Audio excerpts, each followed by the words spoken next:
আসসালামু আলাইকুম দর্শক সকলকে স্বাগত জানাচ্ছি।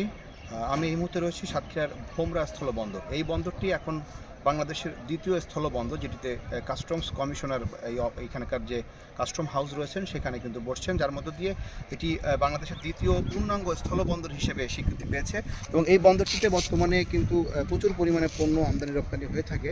বর্তমানে এই বন্দর দিয়ে প্রচুর পরিমাণে পেঁয়াজ সহ কাঁচা পণ্য, বিশেষ করে কাঁচা ঝাল, আদা, এ ধরনের পণ্যগুলো সবচেয়ে বেশি পরিমাণে আমদানি হয় ভারত থেকে। একই সাথে বিভিন্ন ধরনের গমের ভুসি, বিভিন্ন ধরনের পণ্য রয়েছে, তার মধ্যে রয়েছে পাথরও রয়েছে। পাথর এই বন্দর দিয়ে প্রচুর আসে, শুকনা ঝাল, কাঁচা ঝাল, এইগুলো ধরনের পণ্যগুলোই এই বন্দর দিয়ে বিপুল পরিমাণে কিন্তু আমদানি হয়ে থাকে।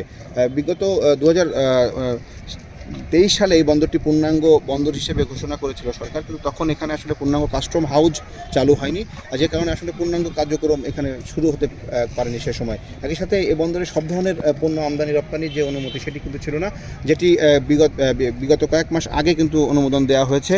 এখানে সব ধরনের পণ্য বলতে শুধুমাত্র গুঁড়া দুধ এবং সুতা, সেটি ব্যতীত সকল ধরনের যে পণ্য রয়েছে সেগুলো কিন্তু ভারত থেকে এই বন্দর দিয়ে আমদানি রপ্তানি করা যাবে। সেক্ষেত্রে এখানে বাংলাদেশ সরকারের যে সমস্ত নিষেধাজ্ঞা ছিল সেগুলো কিন্তু এখন আর নাই, যেই কারণে আসলে সকল ধরনের পণ্য আমদানি করা যাচ্ছে, শুধুমাত্র দুটি পণ্য ব্যতীত। আর এখানে বেশ কিছু সমস্যা এখনও রয়েছে, যেটি অবকাঠামোগত সমস্যা। এই বন্দরে এখনও ওয়্যার হাউস নির্মাণ হয়নি, এখানে পর্যাপ্ত পরিমাণ শেড নেই, ট্রাক স্ট্যান্ড নেই, ট্রাক টার্মিনাল নেই, যে কারণে আসলে যে সময় ভারী পণ্য যেগুলো ভারত থেকে বেনাপোল বন্দর হয়ে আমদানি হয় সেগুলো এই বন্দর দিয়ে এখনও আমদানি শুরু হয়নি।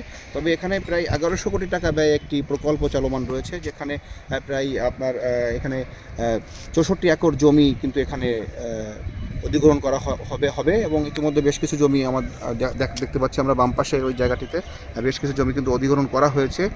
বর্তমানে একটি যে বন্দরের যে স্থানটি রয়েছে সেখানে পণ্য ওঠানামা করে, বাকি যে স্থানটি রয়েছে সেটি এখনও উন্নয়ন কার্যক্রম সেটি এখনও চলমান রয়েছে, যেটি প্রায় 1100 কোটি টাকা ব্যয়ে নতুন করে নির্মাণ কাজ চলমান রয়েছে। আগামীতে এই কার্যক্রমগুলো শেষ হবে।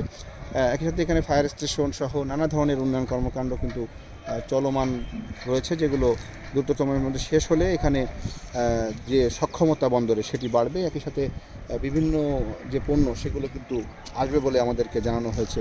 এখানকার কাস্টমস কর্তৃপক্ষ বলছে যে নতুন করে গত রবিবার থেকে এখানে কাস্টমস কমিশনার নিয়োগ হয়েছে এবং তিনি কিন্তু নিয়মিত অফিস করছেন, যার মাধ্যমে এই বন্দরে যে সমস্যাটি ছিল দীর্ঘদিনের, খুলনায় যে কাস্টমস কমিশনারের কাছ থেকে ফাইল অনুমোদন করে আসতে হতো, সেই ঝাঁকটি ঝামেলাটি এখন আর থাকবে না। সেই ঝাঁকটি ঝামেলা কিন্তু কেটে গেছে এবং এখানকার বন্দরের যারা ব্যবসায়ী রয়েছেন এই বন্দর থেকে কাস্টমস কমিশনারের কাছ থেকে ফাইল ছাড় করাতে পারবেন, যার মাধ্যমে এখান দিয়ে দ্রুত পণ্য খালাস হবে এবং পণ্যটি কিন্তু এই বন্দর দিয়ে দ্রুত বাংলাদেশে আনা যাবে, যে কারণে কিন্তু এটিকে বাংলাদেশের এখন দ্বিতীয় বৃহত্তম বন্দর হিসেবে বলছেন কাস্টমস কর্তৃপক্ষ। একই সাথে যারা C&F এজেন্ট অ্যাসোসিয়েশন রয়েছে তাদের যে নেতৃবৃন্দ রয়েছেন তারা বলছেন যে এখন শুধুমাত্র সময়ের অপেক্ষা, বন্দরটির যে উন্নয়ন কার্যক্রম সেটি শেষ হলেই এই বন্দরে সব ধরনের পণ্য আমদানি রপ্তানির ক্ষেত্রে আর কোনো বাধা থাকবে না, তারা কিন্তু সব ধরনের পণ্য নিয়ে আসতে পারবেন। তো সব মিলিয়ে সাতক্ষীরার ভোমরা স্থলবন্দরে আগামীতে প্রায় 50 থেকে 1 লক্ষ মানুষের কর্মসংস্থান হতে পারে যদি বন্দরটির কার্যক্রম পূর্ণাঙ্গ রূপে চালু হয়। যদিও এখন